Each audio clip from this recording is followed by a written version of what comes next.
that person and I knew I was. Hey folks, let's spend some time with some friends up north. I'm Ben Cominos from WHBY in Appleton. Joining us from WCPT in Chicago is Patty Vasquez, and from the Minocqua Brewing Company, here's Kirk Bankstead. We've got the usual suspects from our Substack page with us, as well as a special guest or two. Wherever you are, welcome, you're up north.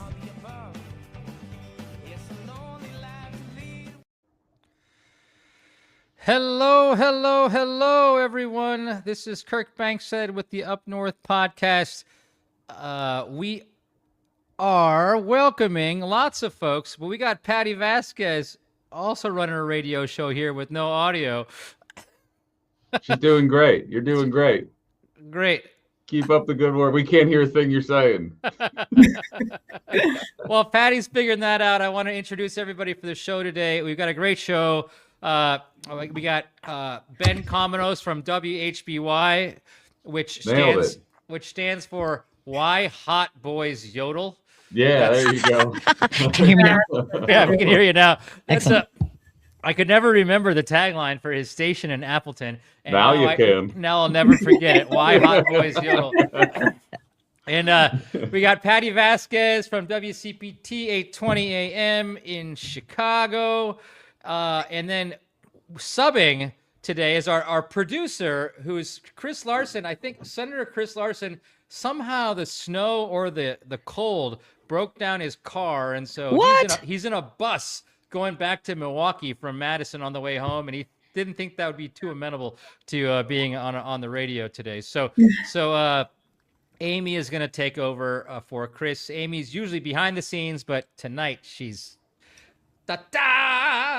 right here with us. So the show tonight is going to be, all these people that we were. So Jerry, the producer of Patty's show, and I and Amy were all in Chicago this weekend. We met with a ton of activists, a lot of people who are on Substack just like we are, and so many of them have gone to Minneapolis because that is the epicenter of this new escalation of ICE brutality. Yes, they've been in Chicago. Yes, they've been in LA, but they haven't been shooting and maiming, and just making life miserable for American citizens like they are in Minnesota. So this first segment, we're going to talk about what we can be doing and what states should be doing to slow down ICE. We're going to talk about what Wisconsin's doing and what we should be doing at the federal level in the second segment. Then we're going to talk about our crazy imperialistic tendencies with Venezuela and Greenland in the third segment. And in the fourth segment, we're going to talk about our surprise, which will be the Epstein files, because it's all a surprise to everybody. But first, Patty. Yeah. What I'm ready. Is, so ICE is in Minneapolis. What is the latest in terms of, what Governor Walz has done, what Attorney General Ellison has done to try to slow down ICE? Well, they're trying to slow them down. Here's the problem. I want to address the fact that they're both in Chicago and in Minneapolis. Judges have ruled that Bovino and his goons cannot deploy chemical weapons against protesters and individuals they're going after. They cannot use force on journalists or legal observers unless they are clearly interfering with law enforcement. We know how that goes. We know that in Chicago and in the surrounding areas, they blew right through that. And we're seeing footage today of Bovino just throwing these canisters, like kind of taunting people who aren't anywhere near him, clearly not interfering with the work that they're doing, just launching it into a crowd of people. And it's just like this green gas that can cause respiratory problems. And I also, the chief of police, Chief Burley from one of the areas near Minneapolis had a press conference yesterday. He said that his off-duty police officers are being not just pulled over because they're brown, essentially, but one of their officers was boxed in.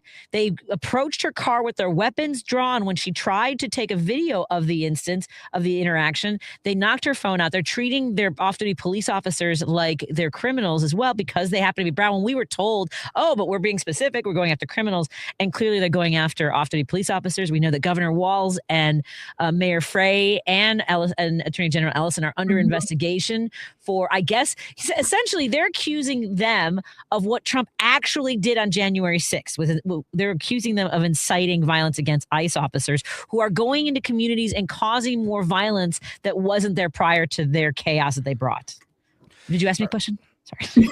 Yeah, no, thank you angry. for getting us up to date. So, what I just don't understand, and what I need to read in the news, or need to talk to folks on the ground in Minneapolis or the Twin Cities, is that if they're continuing to break all these laws, what is the next step? What is the pushback? Because if a federal judge in Minnesota has said they can't do these things and they're continuing to do them, what is the pushback?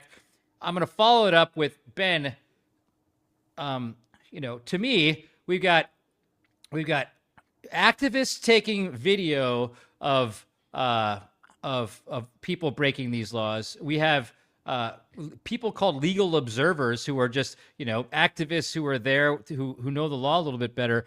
Why are we relying on volunteers or activists when, if ICE is breaking the law, shouldn't we be relying on state law enforcement or Minneapolis police officials? And shouldn't we be relying on Minnesota's Department of Justice to be doing the jobs that seemingly these activists are doing? Yeah, fundamentally, Kirk, I think what you're seeing is the people who've been put in charge to stop this kind of stuff are scared. And if you're looking for a synonym for scared, it's Democrats. Sorry, I almost made it a full sentence. What we need to focus on right here, and Patty kind of predicted where I was going to head with this. We saw a plainclothes police officer get accosted by ICE agents. They smacked the phone out of her hand. Only at that moment did she decide to identify herself as a police officer. And you know what happened? They immediately turned around. They didn't apologize. They didn't act contrite. They didn't act like they made a mistake. But you know what they did? They tucked tail and they ran, because somebody with actual authority, real police, scared away the fake police. And if our government officials had the guts, the intestinal fortitude to put them in a position to do something, they do not have the guts to stand up to these guys. But they won't do it because, in my opinion, they are afraid that it's going to incite some kind of civil war. And that kind of gives the whole game away at the end of the day. It seems like something that should be done, even in plain clothes. They are scared to take these people on. I equated it to when a cult leader is met by somebody who is sure of themselves.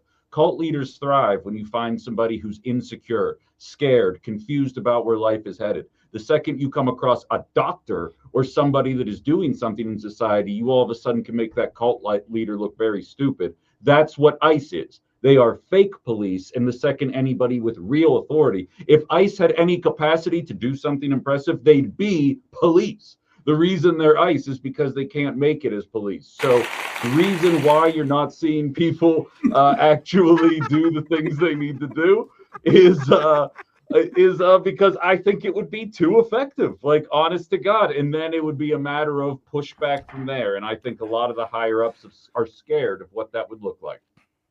Yeah, well, here's the thing. Did you see Stephen Miller's tweet about how local law enforcement needs to surrender because the ICE agents are the only ones that are enforcing the law? And by the way, law enforcement, they are not law enforcement. They have a singular mission, which is immigration.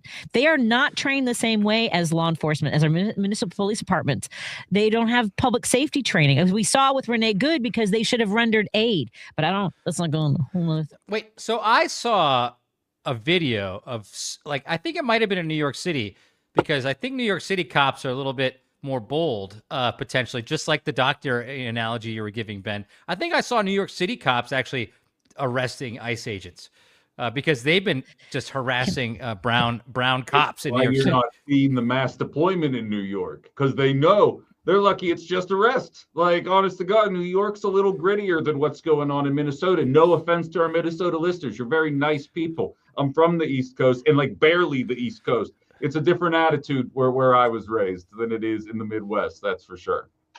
I kind of thought this might be the problem. Those are fantasy videos. There's a lot of AI videos going around of New York police officers arresting ICE agents. And I just Googled it, and it says videos of NYPD officers arresting ICE agents are not real. I was going to say, I didn't think they deployed in New York for that exact reason. And it turns out that that's the case. It's the same. I said it to you in our one-on-one, Kirk. It's the reason you don't see them in LA. It's the reason you don't see them in New York, is because the city's too big and there's too many cops. Before we go to the next segment, I wanted to also we're talking about what is happening in Minnesota specifically, because it's ground zero for ICE terrorism. I just signed on to this yesterday. I heard about it 2 days ago, but labor groups in the Twin Cities particularly, but throughout Minnesota are leading the charge here.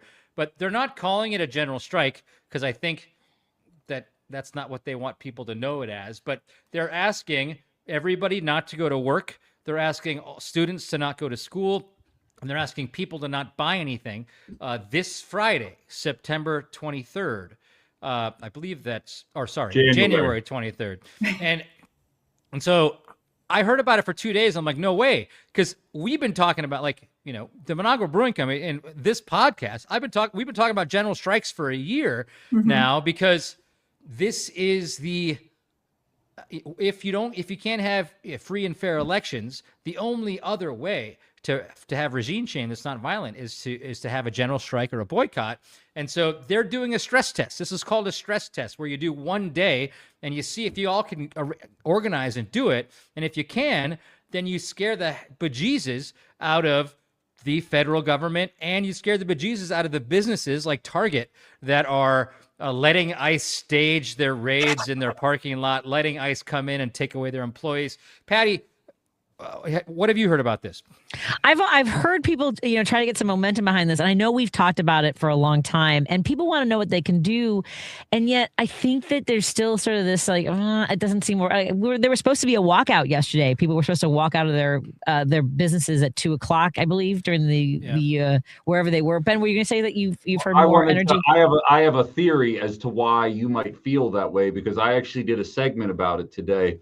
Mainstream media, including the leftist networks like MSNBC and CNN, are straight up not covering it, because I believe if this were to work, they are nervous that people are going to catch on to the fact that general strikes might be effective to, I don't know, increase taxes on billionaires and get Medicare for all. So they're nervous that if this happens with ICE, they are not giving it the coverage it deserves. Here's a fun fact. New York City already committed to joining Minneapolis. Who here knew that even happened?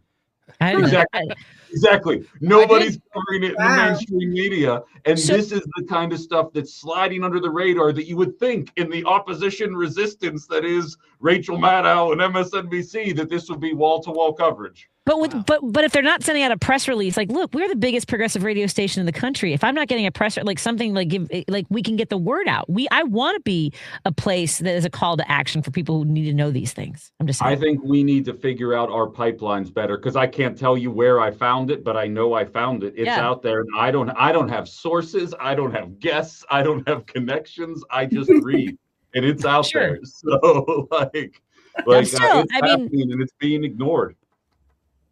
There you go.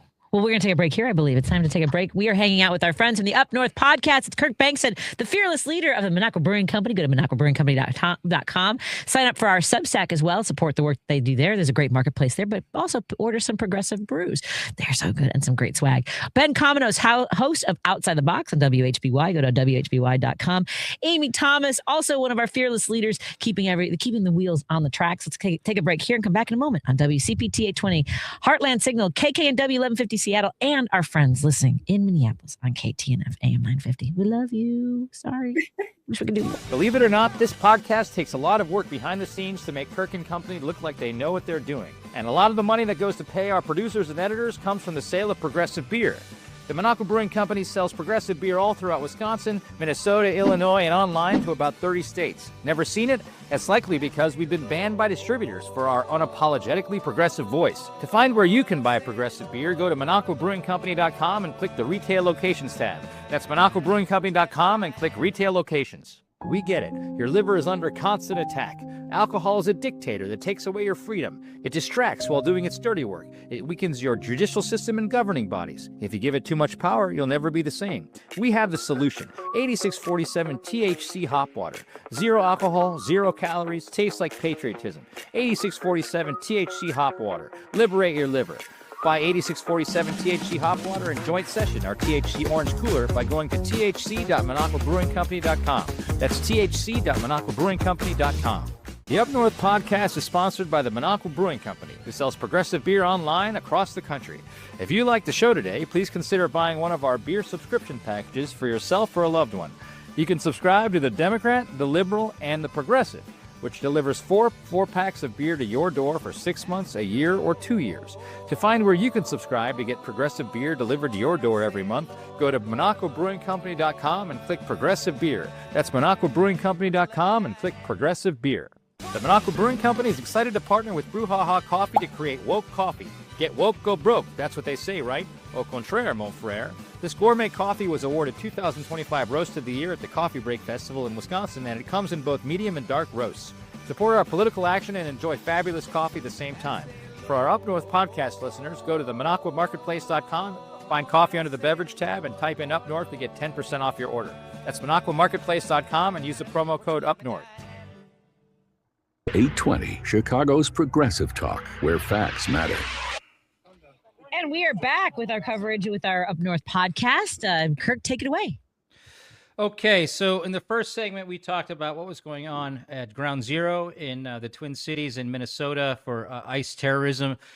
And now I wanted to kind of pivot to what's going on in Wisconsin, because it's surely ICE is coming. Well, they're already here, but I believe they're going to come in mass like they've come to the Twin Cities, but Ben may disagree with me on that. And then I also want to talk a little bit about what's going on with the continuing resolution, which has budgetary implications for ICE and the Department of Homeland Security. Okay, so first of all, Senator Chris Larson was supposed to kind of answer a lot of these questions for us today, and he's on a bus home to Milwaukee at the moment. But so I asked Amy to do some quick research to make sure that we knew what was going on. Amy, what's happening, or what have we read in the news, at least in terms of what Governor Evers, what our legislature, what our law enforcement, what are we doing to prepare for the type of terrorism and abuse and harassment that ICE is handing out in Minnesota?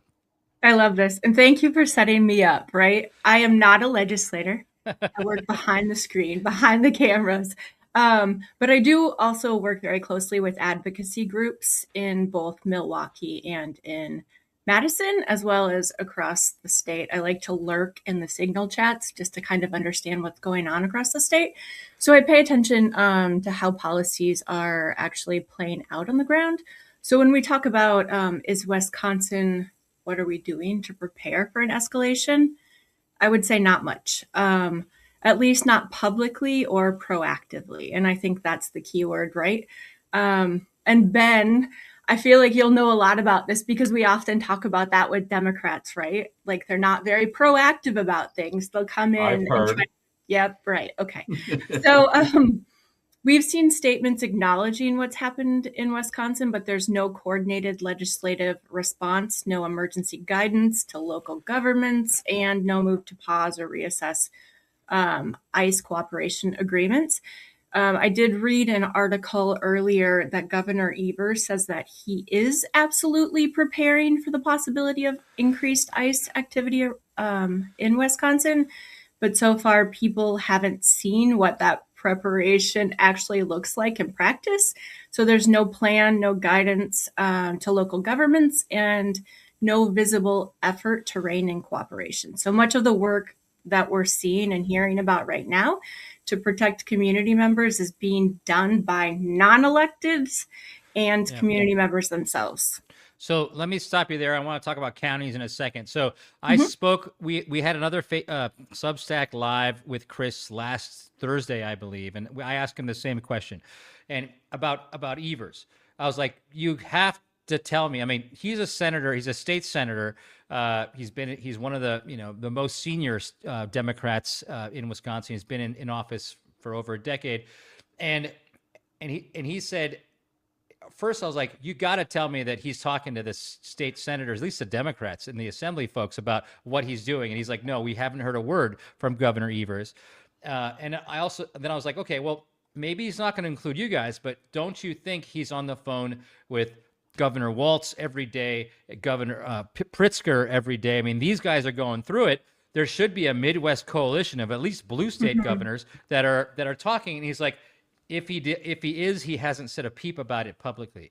So I know that Evers is out in a year, and so and he's going around taking. I see his Facebook posts, and he's going around to ice cream shops and licking ice cream cones and shaking hands with local businesses while the country is, while Pritzker is, basically in like armor, and when Waltz is, just getting railroaded. I mean, like, we're right in the middle of the two, and this guy's licking ice cream cones. So I don't think Evers has really got it on his. He's like letting the next governor elect handle this problem, which I think is pathetic.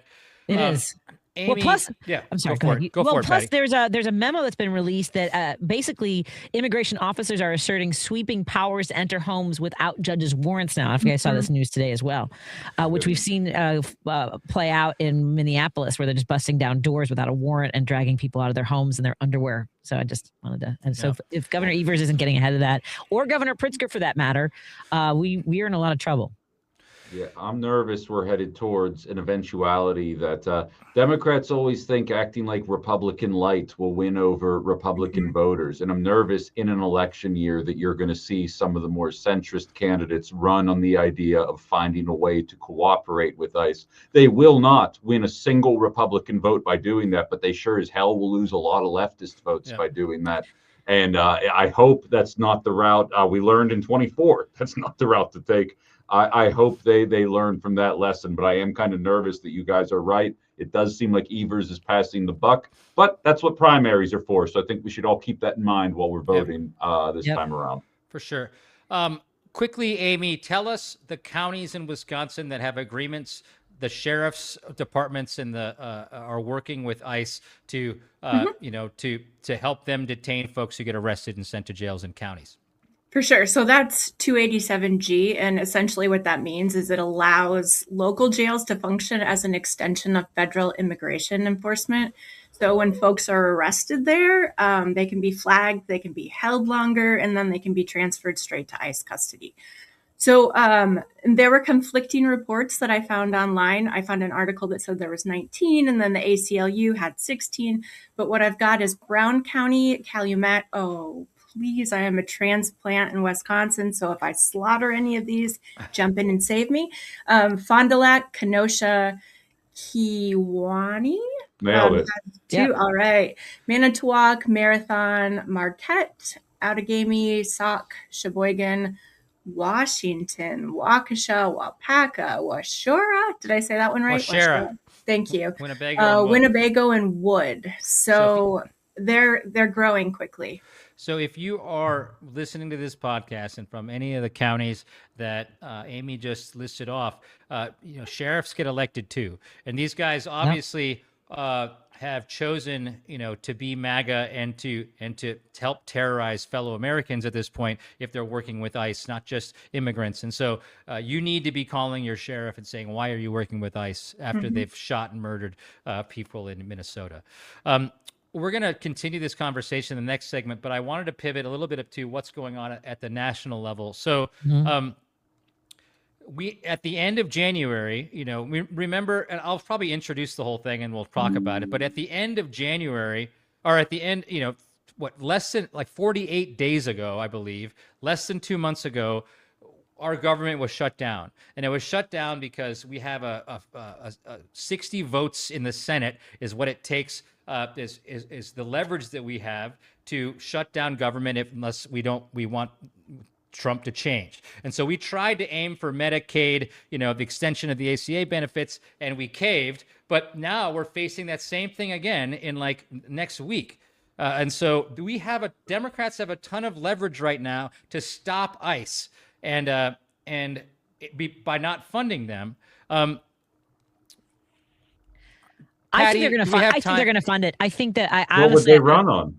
They're what they're saying on reform. They're, if we could just give them a little bit of, guidance, if they just had, better idea what their jobs actually are, is what it seems like. If we just gave, I'm with you. I don't know that this is fixable when it comes to ICE. Yeah, go ahead. So let me update. We have about 30 seconds. There's a bit of there's confusion, and I was confused up until about 4 hours ago. When they passed the big, beautiful bill, they put in a provision that funds ICE no matter what. Yep. $75 billion is going to fund. So even if we shut down the government, ICE still gets funded. And unbelievably, we didn't know that when the Big Beautiful Bill was coming out. But at the same time, ICE wasn't shooting people at the time, so maybe that was what came across. So I think we should go to a break, but I want to keep on talking about this after the break, because there's a few things that we all can do to try to get the government to stop funding ICE.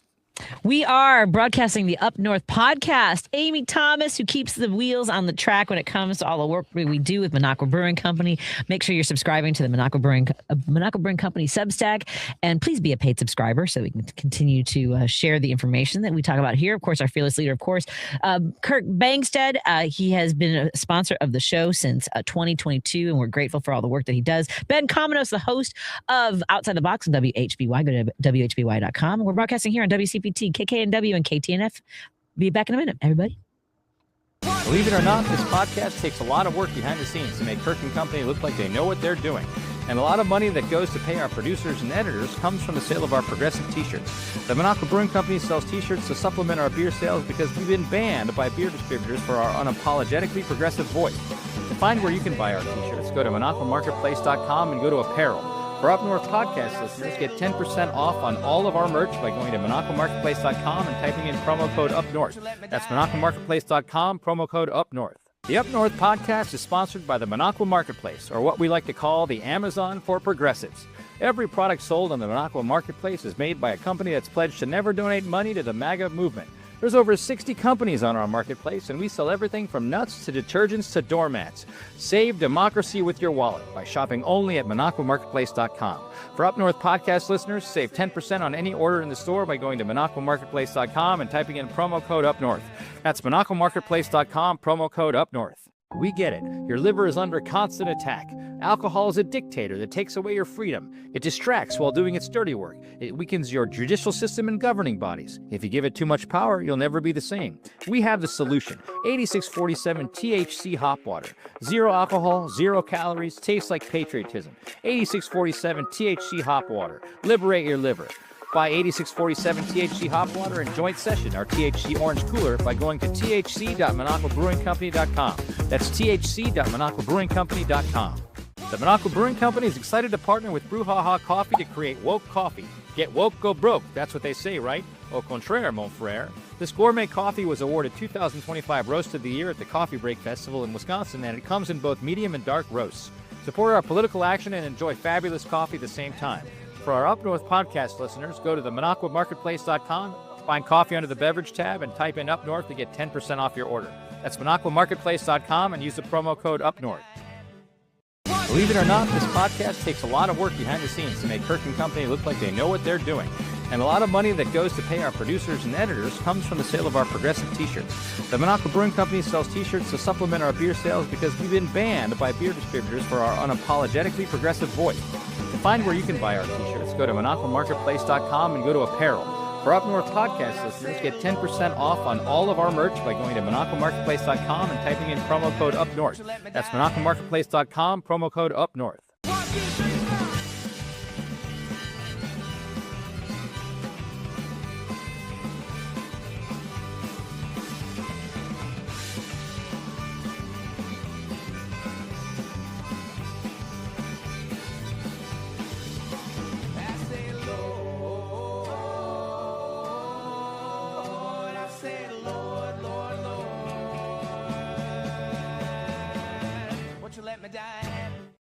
Not even law enforcement. Oh, here we are. We have the Up North podcast. Take it away, Kirk Bangstead. All right. Thanks, Patty. All right. So we're going to continue the conversation we were having right before break. So there's no doubt that we are going, ICE is going to get funded to $75 billion throughout, Trump's regime. That's why I was talking to Ben, I think yesterday, and we were so mad that Senator Cory Booker said, why don't we just buy ICE, some TV cameras that they can put on their body cameras, and why don't we just give them more money to rein them in? I kind of understand a little bit. Listen, I still think it's ridiculous, but I understand the political conundrum these guys are in, because in order to rein in ICE now, because you can't take away their $75 billion, you can appropriate more money to them to try to and make sure that money goes to rein them in. I get that. But I also think that the agriculture bill hasn't been passed, which gives us SNAP benefits.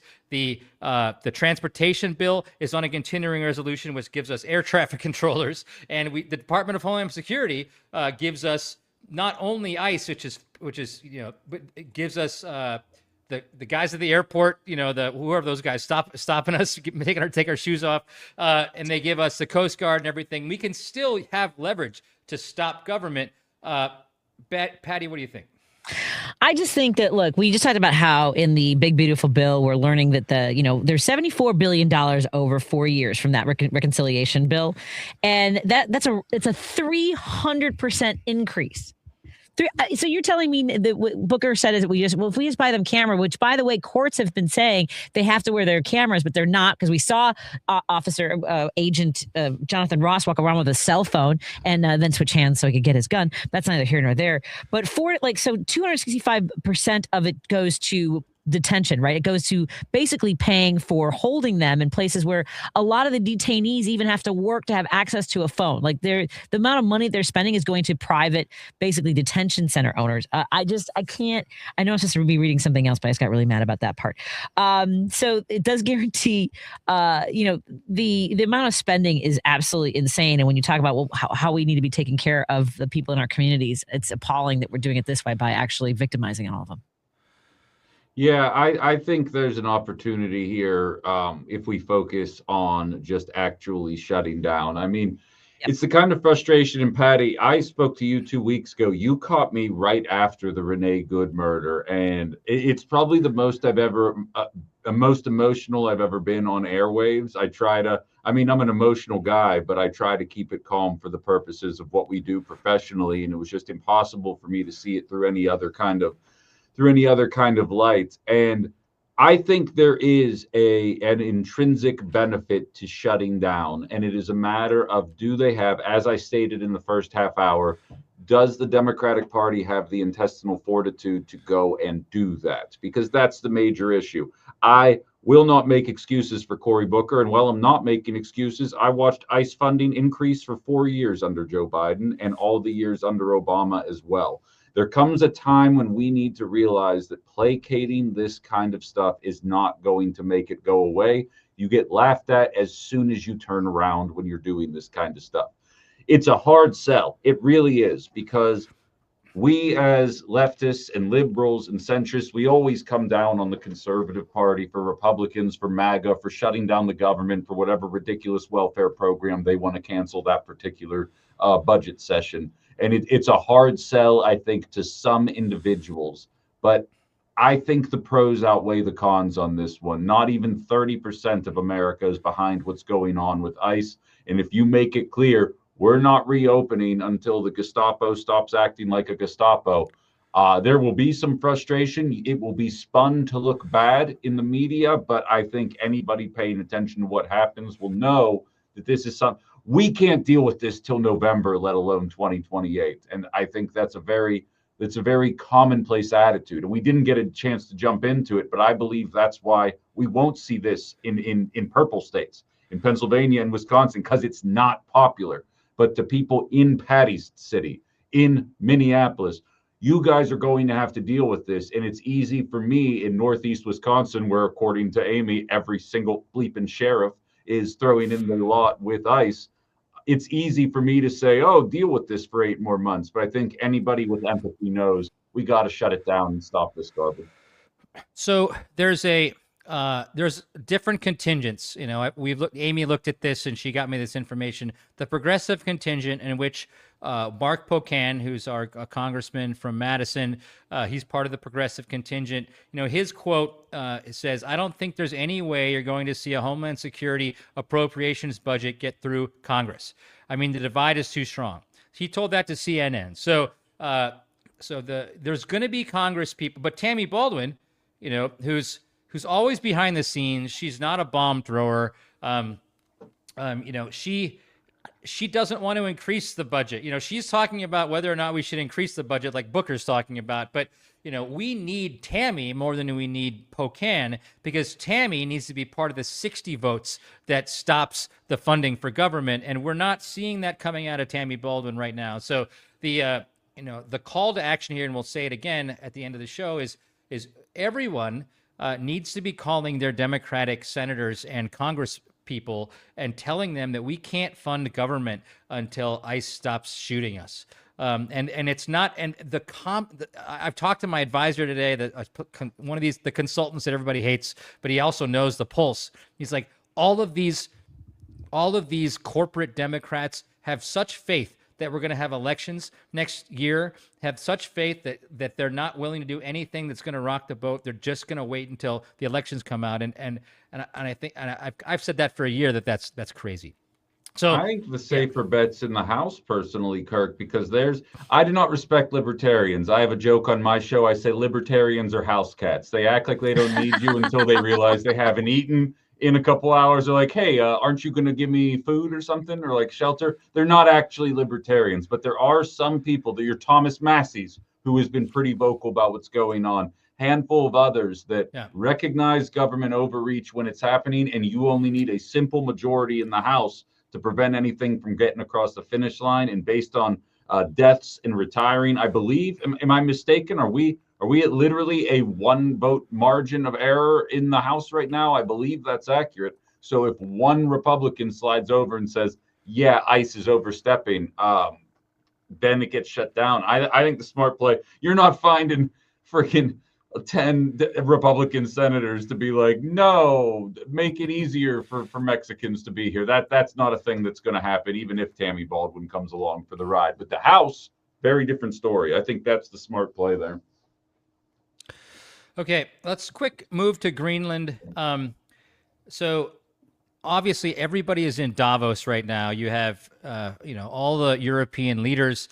You have Canada's leader, what's his name? Mark Carney. You have Paris. Sorry, Macron is in France, and they're all just reaming the United States out for this crazy stuff. The letters that Trump has written about, to Norway about, taking over Greenland because you didn't give me the Peace Prize. We have all read that. We've heard it. I'm not going to report it. I do want to talk about a couple quotes that Mark Carney, the Canadian Prime Minister, said, and then I want to open it up to you, Ben and Patty. So Carney, when he gave a speech, said, "It seems that every day we are reminded that we live in an era of great power rivalry, that the rules-based order is fading." And then he said, "Let me be direct. We are in the midst of a rupture, not a transition. Over the past 2 decades, a series of crises in finance, health, energy, and geopolitics have laid bare the risk of extreme global integration, the end of pleasant fiction, and the dawn of a harsh reality of geopolitics in which the great powers are unconstrained, including Russia, China, and of course, the U.S. Macron's statement said that we refuse to deal with the brutality of these types of politics. They're going against. We have lost, the relationships that we have worked for 50 years to build seem to be disappearing in front of us, vanishing in front of us. Patty, what do you think about a United States reputation globally? Well, I mean, I know that. So we talked to a reporter in Copenhagen, and like everybody is appalled, right? The fact that he's saying these wild things that we look at, and they already had sort of this idea of Americans being loud and obnoxious and possibly dumb, but to have a leader, and what he did say was that they are recognizing that it's him, that he is he's gone off the rails, and that and they feel bad for us, which I guess is good. But when you have Canada and France publicly condemning American behavior at an international economic forum, that's allies basically preparing for a post-American world order. right? And that's, building alliances with just going around us is surreal that we would find ourselves in this situation. And look, that we had this leadership for decades, but they're watching us spend $170 billion on immigration enforcement, which eclipses all of our police enforcement. And we had the moral high ground for all of our flaws, for all the reputation that we had for being loud, dumb Americans, but we could credibly call out before like human rights abuses, right? Support democratic movements and build international coalitions, and that is no longer the case. And I don't know how long it's going to take us to rebuild our relationships. Okay, Patty, I was gonna ask, there's a really nice follow-up to this, and it's called Sell America, which is a theme that's kind of going through Europe and dumping U.S. treasuries to rein us in. And we're going to talk about that after the break. Scary. Lead us out and make sure that you tell everybody about who we're listening to here. We are listening to the Up North podcast here on WCPT 820 Heartland Signal, KKNW 1150 in Seattle, and KTNF AM 950 Minneapolis. We love you. With Ben Cominos from WHBY, Outside the Box. Kirk Bangstad, Minocqua Brewing Company. Go to MinocquaBrewingCompany.com and be a paid subscriber on Substack. And Amy Thomas, who keeps everything trucking along. More after this on WCPT 820. Believe it or not, this podcast takes a lot of work behind the scenes to make Kirk & Company look like they know what they're doing. And a lot of the money that goes to pay our producers and editors comes from the sale of Progressive Beer. The Minocqua Brewing Company sells Progressive Beer all throughout Wisconsin, Minnesota, Illinois, and online to about 30 states. Never seen it? That's likely because we've been banned by distributors for our unapologetically progressive voice. To find where you can buy Progressive Beer, go to MinocquaBrewingCompany.com and click the Retail Locations tab. That's MinocquaBrewingCompany.com and click Retail Locations. The Up North podcast is sponsored by the Minocqua Marketplace, or what we like to call the Amazon for progressives. Every product sold on the Minocqua Marketplace is made by a company that's pledged to never donate money to the MAGA movement. There's over 60 companies on our marketplace, and we sell everything from nuts to detergents to doormats. Save democracy with your wallet by shopping only at MinocquaMarketplace.com. For Up North podcast listeners, save 10% on any order in the store by going to MinocquaMarketplace.com and typing in promo code UpNorth. That's MinocquaMarketplace.com, promo code UpNorth. The Up North podcast is sponsored by the Minocqua Brewing Company, who sells Progressive Beer online across the country. If you like the show today, please consider buying one of our beer subscription packages for yourself or a loved one. You can subscribe to the Democrat, the Liberal, and the Progressive, which delivers four packs of beer to your door for 6 months, a year, or 2 years. To find where you can subscribe to get Progressive Beer delivered to your door every month, go to MinocquaBrewingCompany.com and click Progressive Beer. That's MinocquaBrewingCompany.com and click Progressive Beer. Believe it or not, this podcast takes a lot of work behind the scenes to make Kirk & Company look like they know what they're doing. And a lot of money that goes to pay our producers and editors comes from the sale of our Progressive t-shirts. The Minocqua Brewing Company sells t-shirts to supplement our beer sales because we've been banned by beer distributors for our unapologetically progressive voice. To find where you can buy our t-shirts, go to MinocquaMarketplace.com and go to Apparel. For Up North podcast listeners, get 10% off on all of our merch by going to MinocquaMarketplace.com and typing in promo code UpNorth. That's MinocquaMarketplace.com, promo code UpNorth. 833. Believe it or not, 244. You're listening to WCPT 820 because facts matter. And we are back with the Up North podcast. We had to do our station ID, everybody. So thank you for your patience through the pause. Kirk Bangstad, take it away.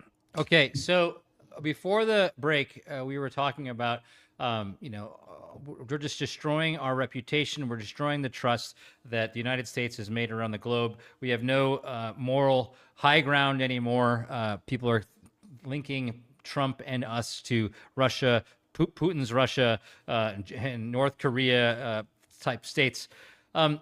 There's been talk in Davos. And it's been reported, I think Amy gave me a Guardian article, that Europe is considering taking action against the United States, economic action. And if you think that foreign policy doesn't affect your pocketbook, this is where it does. So there's a thing called Sell America, which I believe that potentially, other than China, Europe in general might hold the most U.S. Bonds or U.S. securities, globally that exist. And if Europe sells them all, or if they sell their securities, it'll create a glut and it will potentially have downward pressure on the U.S. dollar, which could cause a whole host of problems. Ben, what are some of those problems?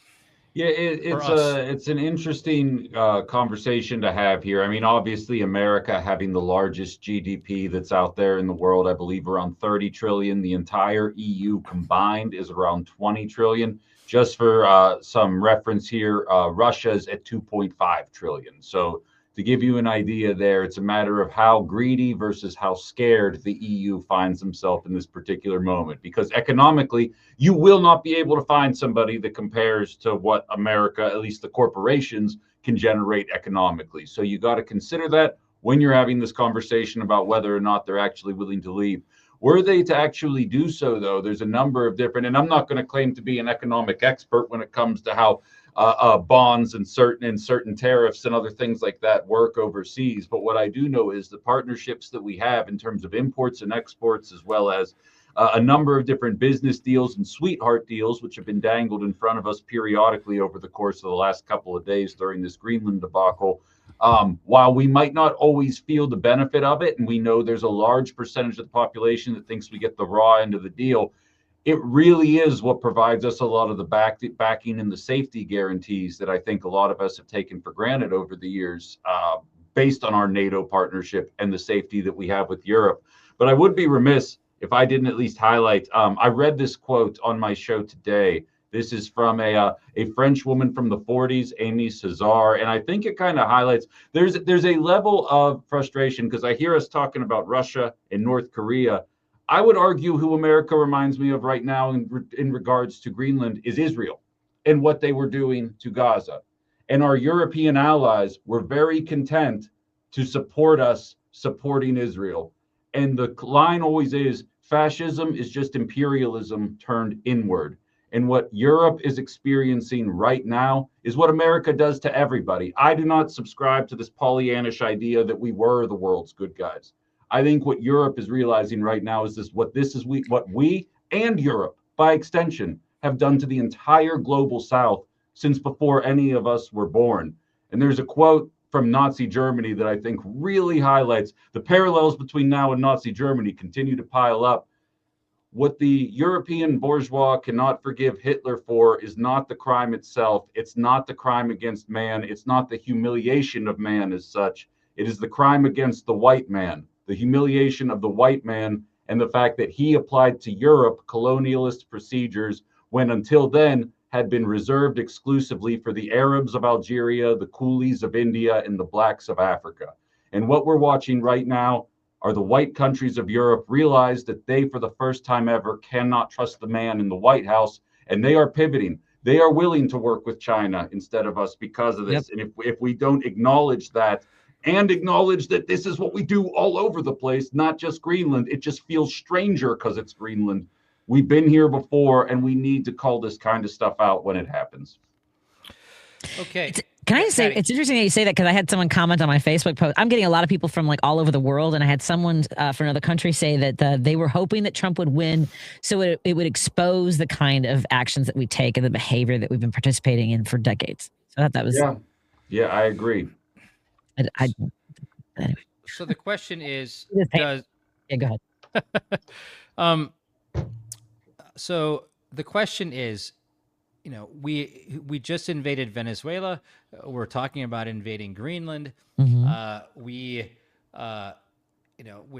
ICE is descending on different cities. There's a backdrop here that, you know, I don't think you can say any of these things are just meant to distract us because they're so horrible in and of themselves. But we still are waiting for the Epstein files. Yep. And we haven't talked about them for a month, and they were supposed to have been given to us a month ago by law, passed both by Republicans and Democrats, and they haven't. Patty, what is happening with the Epstein files? So in a lovely bipartisan duo, Ro Khanna and Thomas Massie had filed a lawsuit to request a court-appointed special master to oversee the Epstein release. They just did that on January 8th, because only 1% of the documents have been released since the official date that they were supposed to be turned over, which was December November 19th. A federal judge today shot down that request, saying it wasn't done properly, but they could file again. So it is a matter of, the wheels of justice moving very slowly. I guess you have to do it the right way, which whatever. But at least one survivor, and I heard that there were at least two survivors had come forward. Now, they had wanted to do, the Ro Khanna and Massey were doing this in a way they were hoping to protect survivors rather than having this huge dump. So there's at least one survivor who has formally asked a federal court to intervene, and the courts do take survivors seriously in these instances.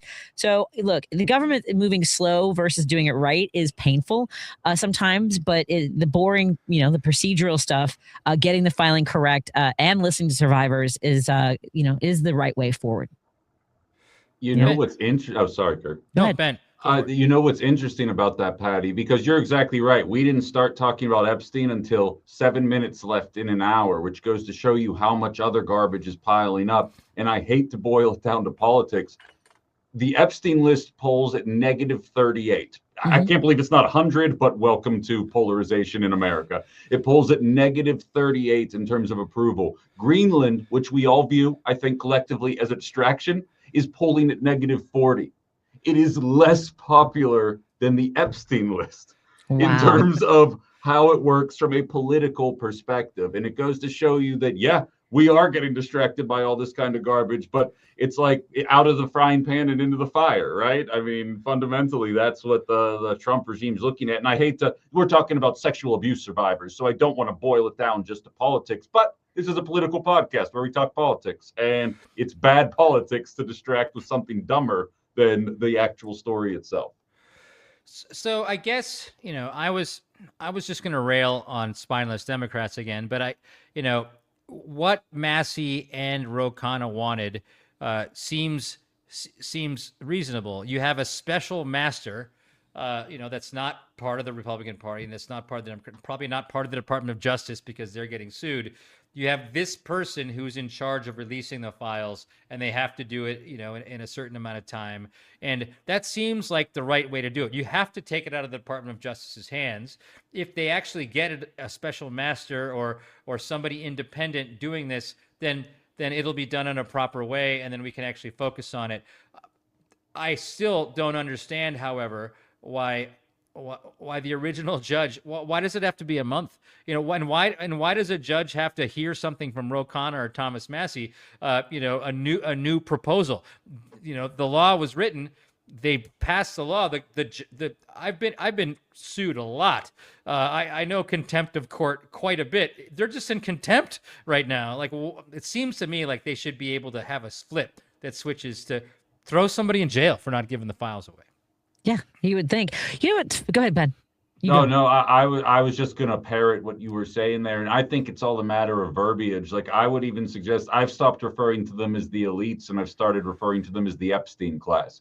Just the entire group of people until they're willing to actually play ball with what's going on. Because fundamentally, we already knew with the 90 whatever trials against Trump that none of them actually came to fruition, where if any one of us committed one of those crimes, especially you, Kirk, you'd be in jail right now. And he just kind of skated away with it here. I don't want to be a pessimist, but I feel like these guys are going to drag this out for the foreseeable future. Sure. Or, as I've been predicting, it'll be the "Oops, all Dems" edition of the Epstein list, which is just as useless as not getting them at all. Yeah, and I've had a lot of comments from my lovely haters that it's just gonna be all all Democrats in it anyway. It's all Clinton and now Biden's in it. Apparently, that's the please the get bots out of don't here. know any better. I know. You notice that Biden and Obama. Yes, Obama's I in there now got plenty too. of problems with them. I got plenty of problems with them. Nowhere near the Epstein list. Yeah, nowhere near. Something. All right, we don't have much time left. I wanted to list a few action items for everybody who have made it to through the show so far.